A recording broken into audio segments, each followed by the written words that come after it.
The sanguine, cloudy planet spun below them all. Js-14 was commanded to step into the circle's square. A planetary shift was taking place, and Mother Unit was quite aware that the final rotation was occurring. The inner core was being pulled out of center by an unseen black hole mass. The entire planet would soon cook, yet on the surface, not a thing had changed, not a stir. If anything, it seemed more peaceful now. Perhaps there was a force that gave mercy to all in these final hours. The countdown was 14 hours and 33 minutes. Was Molly trying to save it or retrieve something from it? Just then, Js-14 was brandished with an armory of military logistical capabilities, a mind sink and an upgrade. Mother Unit felt JS's awareness had leveled up his sovereign potential.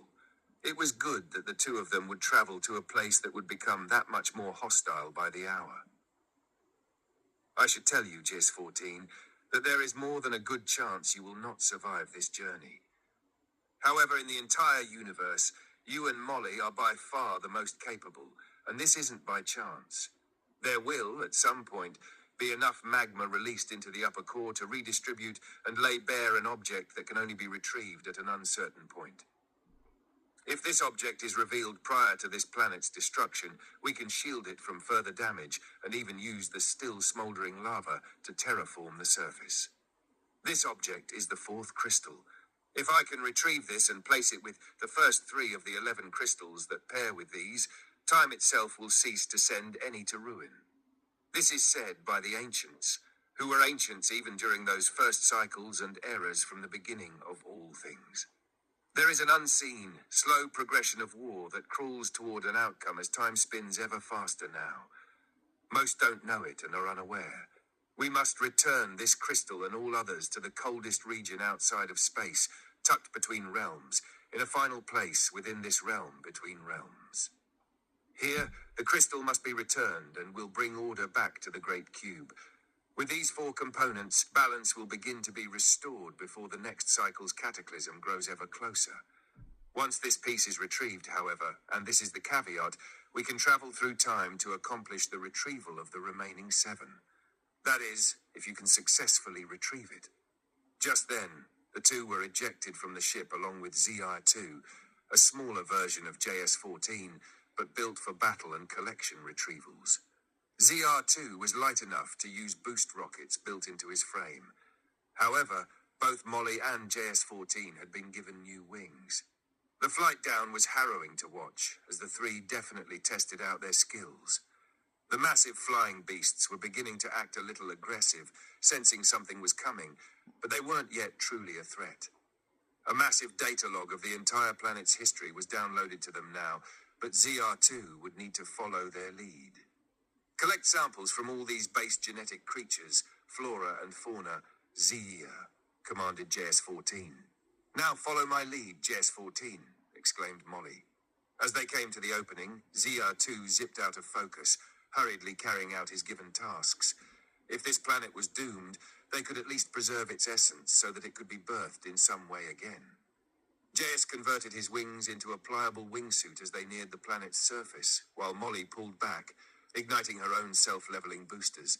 It was far too hot for anything made of flesh not to simply combust or melt on approach. It was already quite evident why this point in time provided this team as the most probable remedy. The red and blackened rock fell into the massive crack, melting everything in its wake. Trees began to combust, and the entire cataclysm was unfolding at an alarming speed. "Cover yourself, Js-14! I'm flying in!" And with that, Molly entered the inferno, Kelvin stacking to rival the immense heat of a small star. She drew a cover over herself. Nothing else could possibly survive this. It was quite serendipitous timing indeed, for if there was ever a chance for Malstruck 13 to survive and for universal order to be restored, this was the absolute best chance at that. Using her senses, she searched for the crystal, but none showed. She could hover here for approximately 45 more minutes, perhaps a minute more, and she would burst into flame herself, giving off a very dynamic explosion to boot. However, Js-14 could actually walk on the surface of the lava bed, which is exactly what he did. The way Js-14's outer coating was crafted, the immense heat actually caused the opposite reaction. The hotter it was in the external environment, the colder his internal cooling system would become. There was a critical point, however, because the power required to regulate his internal temperature would eventually cause a critical overload. Js-14 would need to travel precisely to the proximal point, retrieve the fourth crystal, and exit the area immediately for this to work. As they ventured ever deeper, the massive waves of bubbling plasma were a sight to behold. As they neared the planet's center, the circumference rapidly decreased, which meant that with all the loose tidal waves of agitated sanguine arterial ejections, they could navigate around the entire core. At the core, Molly picked up on the crystal's signal. It was actually inside the black orb at the center.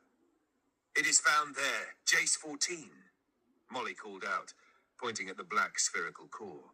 Js-14 walked directly up to the core, pulling back its own mantle sheathing. Inside, there was life that would soon perish. An entire tiny universe danced around the crystal, and it became imperative that the entire microcosm be preserved and kept intact. "How quickly can you get here, ZR2? ZR2 was sputtering closer, having already sent back on booster retrieval foldouts all the samples required to recreate this world anew. However, it would never be the same world as this. Was nature wrapping up, concealing, and clothing such a primary gift? Was it God sealing up this crystal as a message that the time for return was always near? Or perhaps there was something much more diabolical and trickster-like at play? Could this be the work of some godlike demiurge, who deliberately separated these contingent planes of fertility, disparately dividing the 11 crystals so that all life would exist under certain divisions? These truths burned deep within the heart embers of this planet. As ZR2 deployed another fold-out structure, Molly swiftly extracted and preserved the specimens along with the crystal. The entire miniature universe moved together as if it were a gel, the outer veneer shifting and flexing, giving off the tiny light of 1 trillion galaxies. The cosmos itself seemed to flux in the shape of a dodecahedron. ZR2 zipped away with the target, and Molly sealed the core back up, first placing a similar dodecahedron crystal no larger than her palm from her waist.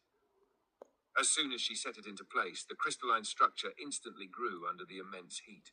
Sealing the core allowed Molly to break free from the heat, perhaps just in time. It was time to return to the ship and see if they could indeed save this world.